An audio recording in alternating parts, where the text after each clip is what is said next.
kind of like Bob Vila, from this old house. Can definitely taste that nice orange coming through almost right immediately. It feels a little beer naked, if you ask me. It's like don't forget wheat 2023. Wheat. What? What did you say?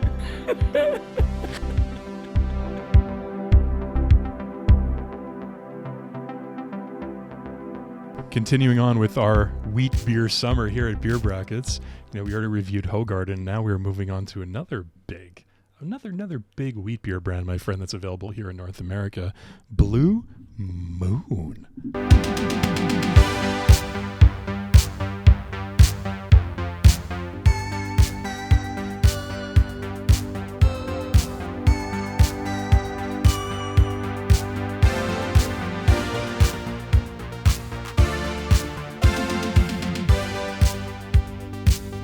We're shifting from Belgium to the United States. Founded originally in the great state of Colorado.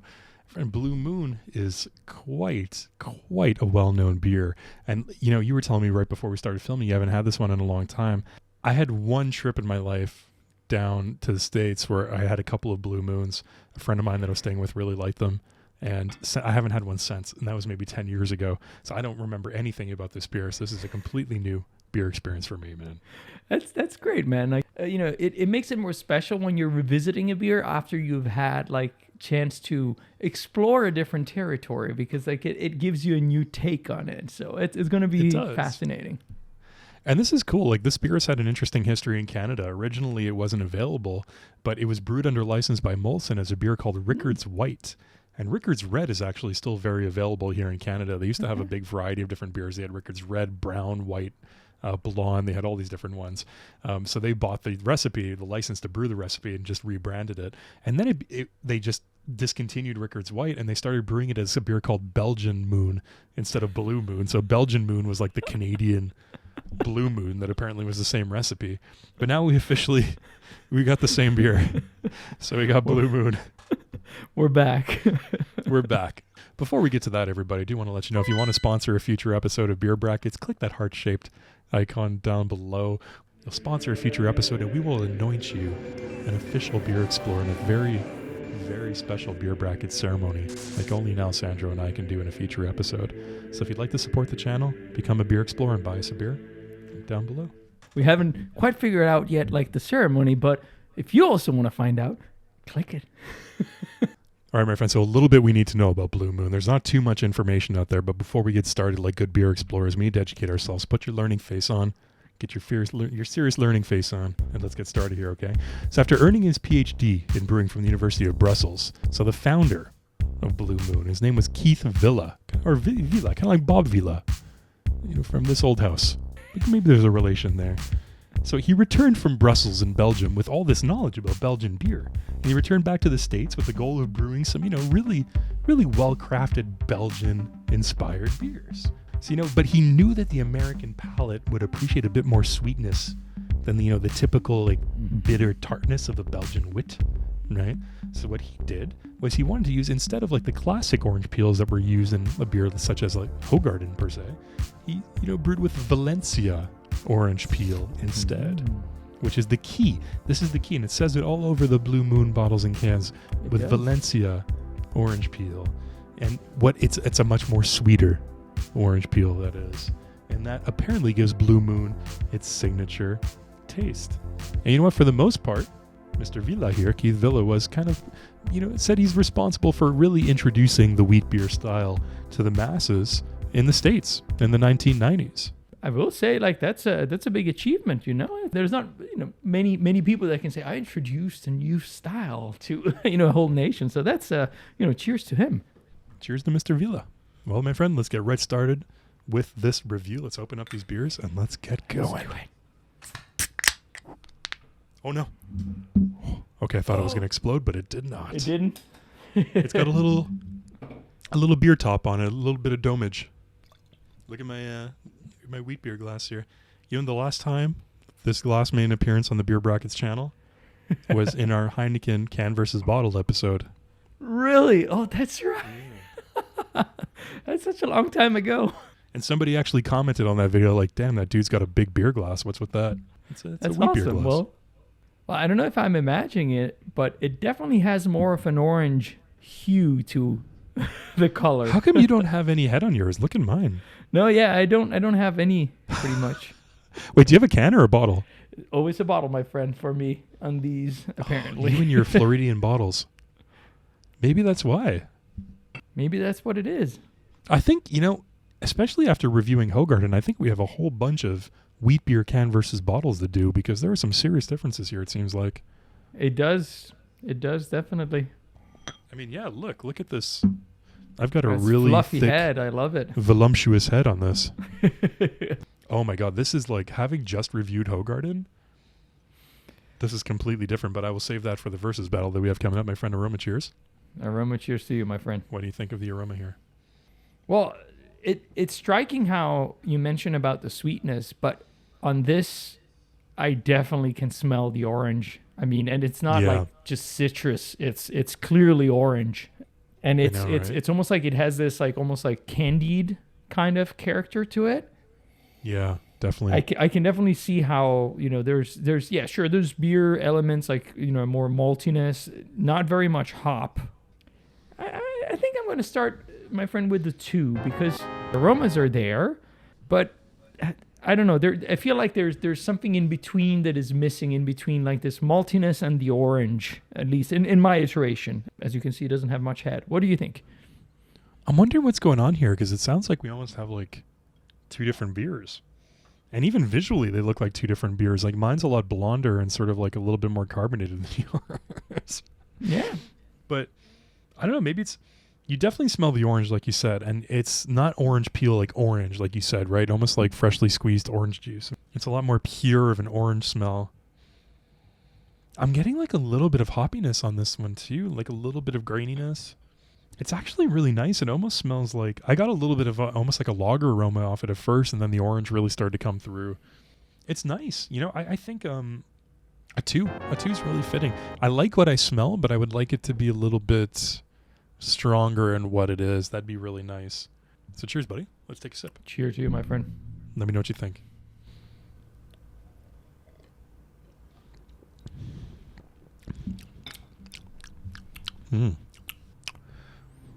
Oh, wow. Okay.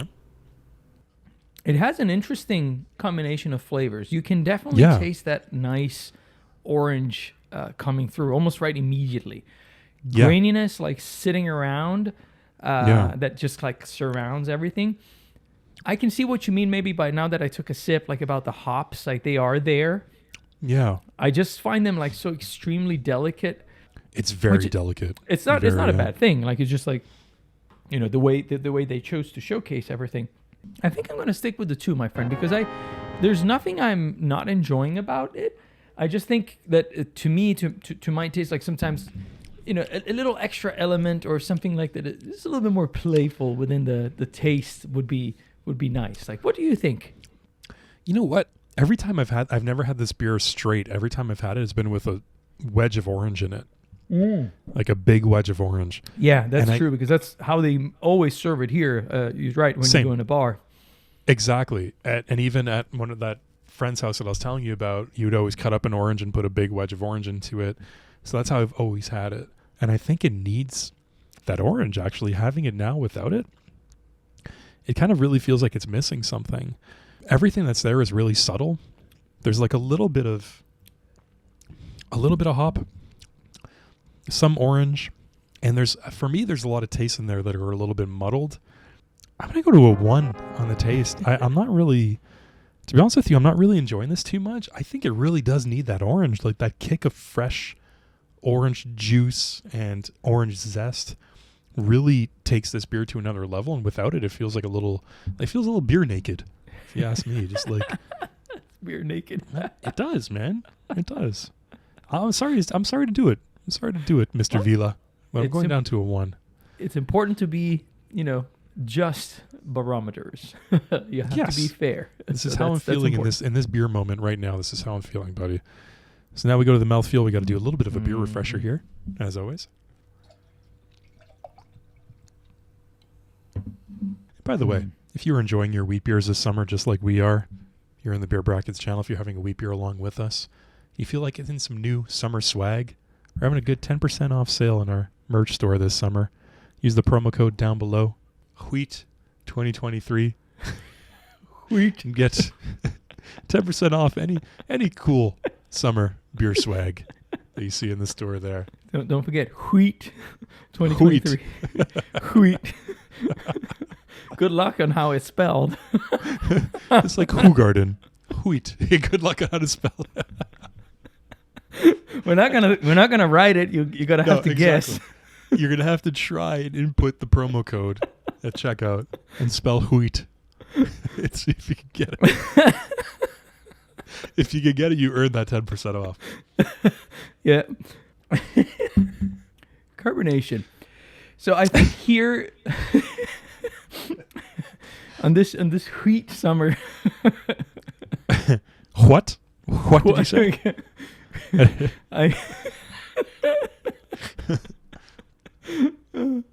Yeah. I think on this there's an advantage on the can version for what I can see, because I will say on the carbonation, I don't know if it's this specific bottle that maybe has something, or if it's just bottles in general. Yeah. It seems like, I mean, there is carbonation clearly, so it's not that it's flat, but it's really not lifting the beer. Yeah. As much there's nothing as it to should. elevate it. Yeah. Even if, as you can see, I don't have too much head, like I will say, I still enjoy it. I think it's middle of the road for me, because there's just like nothing offensive, but also nothing. So 1.5, my friend, for me on the mouthfeel. What do you think? How was your, the can version there seems to have a little bit more of that. How do you feel about it? I don't know what's going on here with Blue Moon, but like, I got to be honest with you. I unfortunately, I'm not enjoying this so much without the orange in it. You know what? It has the mouthfeel of a beer that's like been sitting out for a couple hours and it's gone flat. You know what I mean?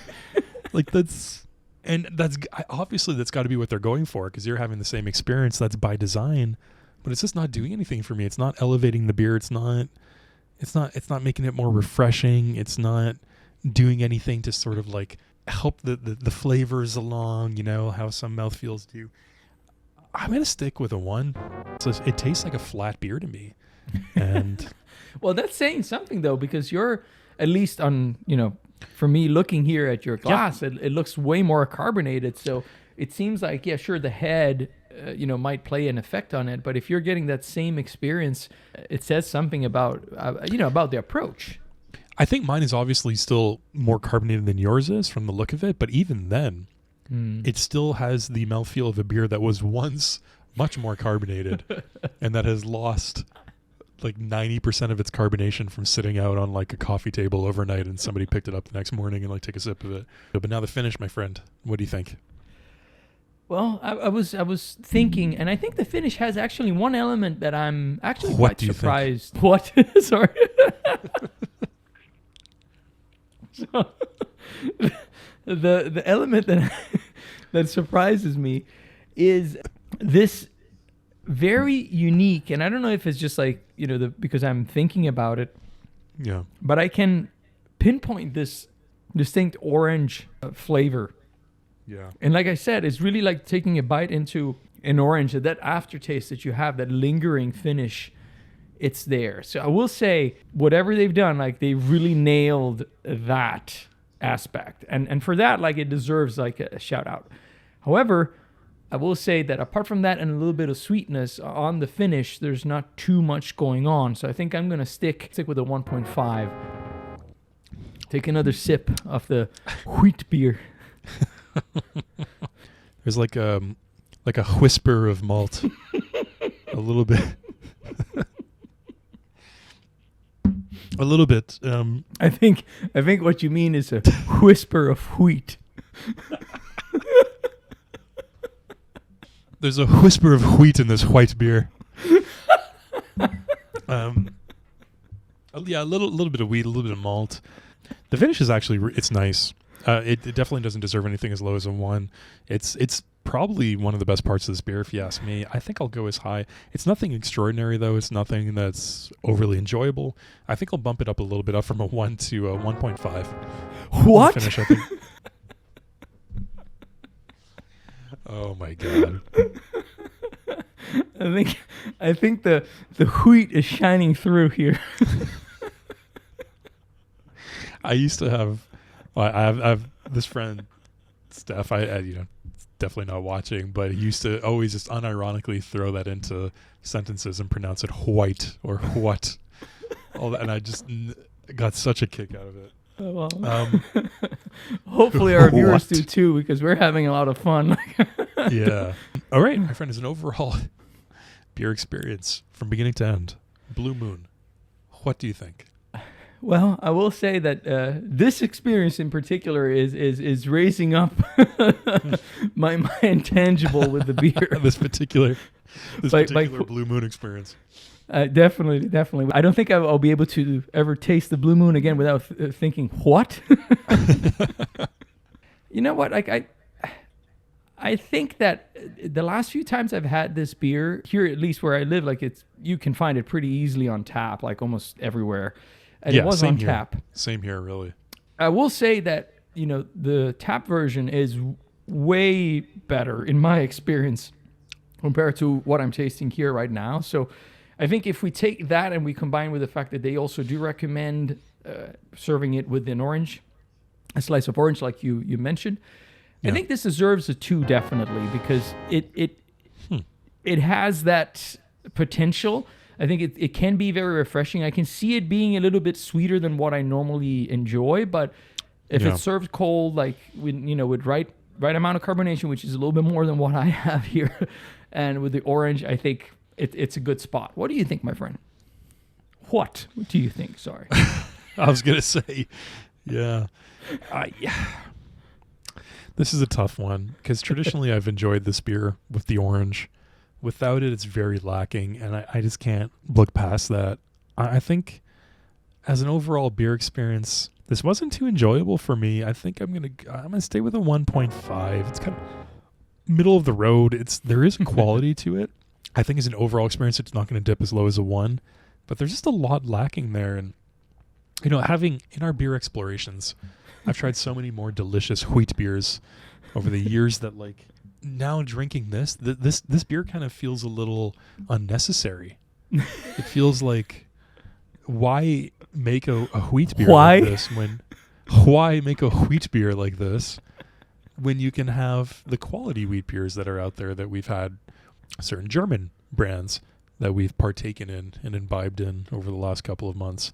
All right, so calculating our final scores for myself, it comes out to a 2.33 on 5, which is a nice beer. It's a nice beer. And for Alessandro, a little bit higher, comes out to a 3 on 5, which is a good beer. Good beer in our beer rating system. For more information on our beer rating system, if you're curious how that breaks down, click on the link down below in the description. As always, let us know. What do you think about Blue Moon? Is this a go-to of yours? Is this a wheat beer that you've experienced before and enjoy having on a nice summer day? What do you like about it? What do you like about it? Please let us know. Please let us know what you like about it. Cheers, everybody. Thank you so much for joining us and coming into the Beer Brackets pub here and having a beer along with us and spending some time with us and hanging out. We always appreciate it. We love to see you here. As always, if you do want to get future episodes, you can click that little beer bell down below. Click the subscribe button. If you click the beer bell, YouTube will notify you. They'll ring the beer bell every time we post a new episode, and you can pop into the Beer Brackets pub and have a beer with us, if you so wish. And no matter what, don't forget. Do not forget to close your beer brackets. Sorry, I messed that up. I always mess it up. No, that's good. I think we've messed it up equally, both of us. We got where we needed to go. Cheers, everybody. Cheers. A whisper of wheat. That should be the title of this episode. Whisper of wheat. Yes.